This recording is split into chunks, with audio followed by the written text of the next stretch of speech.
Module 7, your game plan. We almost at the end, so here are your next 10 steps to get you set up to become a future millionaire. Number 1, research as much as you can about the stock market, stocks, index funds, ETFs, and options. Ask ChatGPT questions and follow other investors on YouTube. Number 2, join free investing Reddit and Facebook groups and ask questions and network with other investors. Number 3, open up a Webull account and begin paper trading. Number 4, paper trade until you understand how to buy and sell stocks, and then open a real account at Webull or Fidelity. Number 5, deposit money and then buy $5 to $100 of any stocks or fund the next time you get paid. Number 6, up the amount you invest every time you get paid. Number 7, while you're building up your investments, learn about option trading. Number 8, practice buying options in your paper trading account. Number 9, use a real account to begin buying options on stocks you already own. Number 10, use stocks, index funds, ETFs, and options all at once to prepare you to millionaire status within 10 to 15 years. So here are the first investments that I want you to buy in your new paper trading account. Number 1 are going to be stocks. So I want you to buy 10 shares of each: Nvidia, Apple, Microsoft, Google, Amazon, Tesla, and Meta. The second thing I want you to do is practice buying ETFs. I want you to do 10 shares of each: SPY, QQQ, QLD, and VTI. Alright, so here's some secret sauce. There are 3 main methods investors use to make millions of dollars in the stock market. I have them sorted from easy, medium, and hard. Let's go with easy first. Number 1, bonds and treasuries. Number 2, index funds and ETFs. Number 3, blue chip stocks and dividend investing. You're going to want to write all this down. Now here's medium. Number 1, swing trading blue chip companies and ETFs when they fall. 2, swing trading leap options and other types of option methods. You already know I'll talk about that more in the Leverage Guide course. And then we have hard. Number 1, day trading stocks. 2, day trading options. And 3, day/swing trading leverage ETFs. All right, so easy is going to give you the slow pace returns. Medium is going to give you moderate pace returns. And hard is going to give you fast pace returns. Now, of course, as you go left to right, they get more riskier, but it also can give you more return. So what I mean by easy just literally means a caveman, a drug addict, a person with no toes, convicted felon, a person who makes $15 an hour, black, white, woman, old. Y'all all can do this. This requires 0 effort and 0 time. This is good for people with kids or no time or they work all day. Medium, you are a little bit more active. This requires basic knowledge of how stocks and support levels work. You will need a tad bit more time than if you took the easy route, but it's not going to be every day like the hard route. So here we have hard. Hard is going to require extensive knowledge about how the stock market works. Micro and macro economics. You're going to have a trading plan. You're going to have discipline. You're going to have to be active daily or every other day. If you're a teenager, you want to live a lavish life, and you're not too scared to lose money, then I think this would be a good option for you. You can listen to me and you can invest in yourself. Invest in your knowledge and buy books. Take notes from other famous day traders. But the most important is having that trading plan.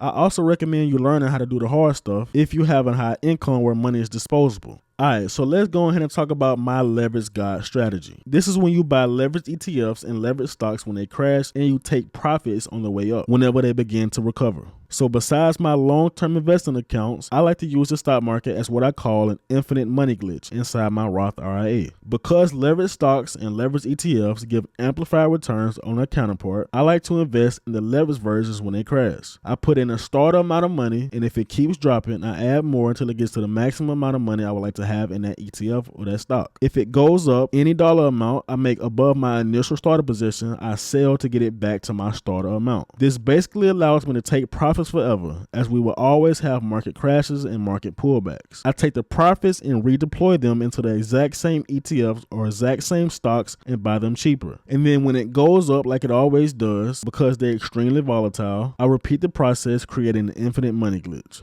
Alright, so here you can see on April 4th, 2025, when the stock market was crashing, I told my Facebook friends in my story to buy SOXL if you want to be rich in 1 to 2 years. Its all-time high is $70 and it's on sale for $8. I told them it's life-changing. Didn't nobody listen. As you can see, I bought so many shares in the month of April and May when the stock market was crashing. 2 months later, I was literally up almost 200% on the bulk of my shares. It happened so fast, I didn't even know that it was about to happen. I'm not even gonna gonna lie, I was looking at it to take about 6 months for me to see some profit. I thought it was gonna be a real nasty stock market crash. I thought it was gonna put us in a bear market. But once Trump settled the tariff war and we started signing agreements with other countries, the stock market just ripped up. And I knew that was about to happen because the same thing happened in 2018. This is why it's important to study the stock market before you begin investing. I knew that the tariff war would be settled because Trump is a master negotiator. So using this knowledge, I just went crazy and bought so many leveraged ETFs and leveraged stocks. So as you can see, here's a screen record of my Fidelity account. Look at all the green that you're about to see. Look at this. Robinhood, that's a 2x version of Robinhood stock, up 700%. SOXL, I was up $5,000. Oracle, 138%. HIBL, 113%, up 1,400. And keep in mind, these numbers are even lower than what they should be because I'm taking profit the entire time. Because SOX alone in my Roth IRA put me up 8,000. Look at all this green.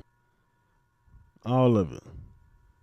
So fast forward today and my Roth IRA sits at 50,000. It went from a low of 24,000 all the way to 50,000 in less than 5 months. This is no cap. I really do this. I really live this life. It took me 6 years for me to come up with my own method. I ain't gonna lie, I'm definitely not the first, but I'm the one with the balls who's gonna tell you to invest in leveraged products. Everyone would say they risky, you will lose money, etc. I'm really not even supposed to disclose this, but this year alone, I'm up over $30,000 across all my accounts, meaning I started the year with X amount and now I'm up an extra 30,000. The stock market isn't even my full-time job. I literally work at Walmart full-time. Now, hopefully I start to make money on social media so I can keep giving y'all this life-changing information. But if it doesn't work out, I'll just go back ghost and I'll go back to driving 18-wheelers and just become a millionaire through trucking and stocks. Now, the reason why I love the stock market is because this money is being printed out of thin air. Of course, once you find your method. You can try to do what I do, or you can do what I did at first, which was when I was driving trucks. I take the money from my job and I just put it into index funds and ETFs. And as the stock market goes up while you're still working your job, continue learning about the stock market. Watch all of my videos in order from the first post on my page until the most recent. And I promise you will want to dabble in the things that I do. All I do is I swing trade leveraged ETFs and I sell the bulk of my shares when they double or triple in stock price. I take the profits and I wait until it crashes again and I just continue to print money out of thin air. I'm telling y'all, I'm really the truth.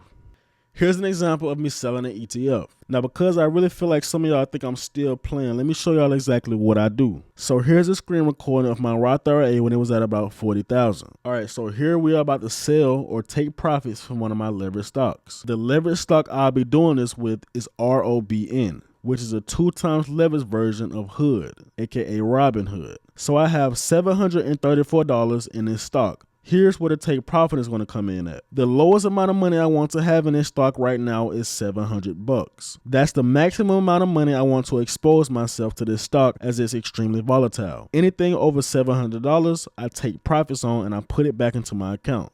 All right, so let's click the position. Now, what I want y'all to see is notice how it says my cash available to trade is $6,949. This is currently the amount that I have available to buy stocks with. It is not being invested. It's just sitting on the side in this account. So because I'm about to sell something, this number will increase as I'm about to sell $34 worth of ROBN stock. And it will go back into my account as more cash. I'll have $700 still in ROBN, but an extra $34 in my account. I do this because what goes up fast normally comes down fast. ROBN has been known to explode to the upside and it's made me a lot of money. So I take all of the profits above $700 and I set it to the side. And when ROBN crashes, I take all the profits I made and I put them back into ROBN to repeat the cycle. So let's do this. I'm about to type in $34. I'm about to place the trade, and there goes me buying it right there. So now I'm about to show y'all the proof that I just sold. So let me scroll down a little bit, and there you go. Sell $34 worth of Robinhood for $33.98. Of course, Fidelity took their 2 cents in commission, but here is the order. So now, notice how I have $6,983, which is a $34 increase from $6,949. Now, you can do this exact same thing with regular stocks and ETFs, but of course, if you want to get rich faster, you will have to use a little leverage. Leverage through leveraged ETFs and leveraged stocks, or leverage through option trading. But again, if you want faster returns, that's just what you will have to do. Now remember, index funds are traded a bit differently, so I wouldn't recommend to take profits like how I am here, but you can still buy and sell them with the exact same steps. Hey, so I know y'all sick of me talking about this, but I can't lie. When this course come out, the Leverage Guide course, it's gonna be one of them ones. I ain't even finna read all this. Just know when that come out, you gotta check it out. Conquer the Market's also gonna be one of them ones. Don't sleep on a Credit Carnivore, because at 22 years old, I had a 760, and now I'm 26 and I got a 780. And then that Escape the Matrix. That's gonna be crazy. I'm telling y'all, I'm really tapped in.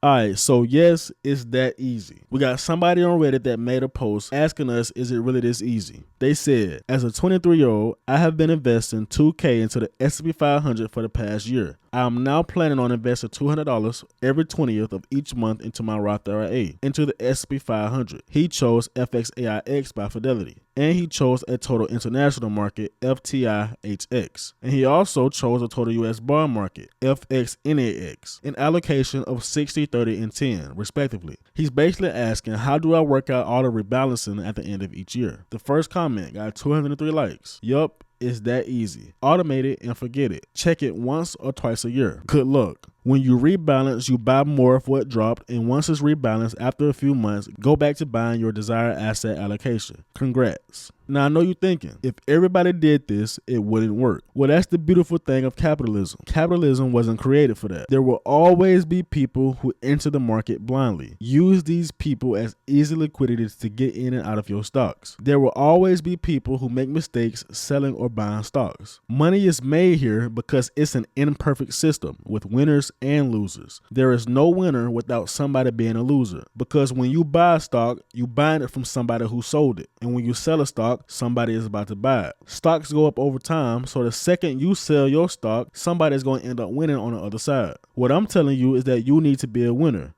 Here are some of the expected returns of the stock market. So first, you have large cap tech. According to available data, big tech companies, often referred to as FANG, now they called the Magnificent Seven, have historically generated significantly higher returns compared to the broader market indexes, with some estimates showing an average annual return of around 30% over the past decade, while the S&P 500 averages closer to 13% during the same time period. Peep out what this says right here. Big tech companies typically outperform the S&P 500 in terms of average annual returns. Their high growth rates and market dominance contribute to their superior returns. Next, you have index funds and ETFs. So this is the Vanguard S&P 500. If you put in $1 in 1925, it'll now be worth $22. So that's basically a 22 times your return. So whatever you want to put in there, just times it by 22, and that's what you will get within that time frame. That averages out to almost an 11% return per year.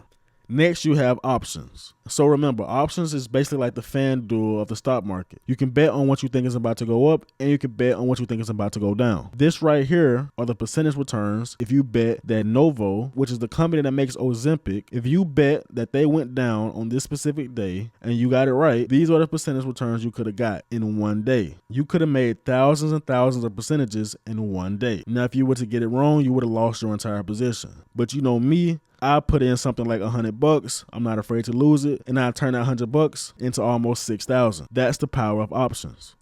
All right, so here's what you're doing right now. You're putting your money in a stupid savings account. As of January 2025, the national average annual percentage return for a savings account is 0.42%. So let's go ahead and put that in there for 30 years and see what we get. Let's say you went to Bank of America right now, open up a savings account, and you put $1,000 in. After 30 years, and they give you a 0.42% return, and you put in $150 at the beginning of each month, you would have $58,000. You put in $54,000, and they gave you almost $3,700. Here's what you could be doing. We're going to keep everything the same. You put in $1,000, you do it for 30 years, but you get a 15% return instead of a 0.42% return. You do the same thing here. You add $150 in at the beginning of each month. Your end balance is $900,000. Do I really have to keep going? What is it going to take for me to show y'all that you have to start investing now? Some of y'all are cooked if y'all don't start now.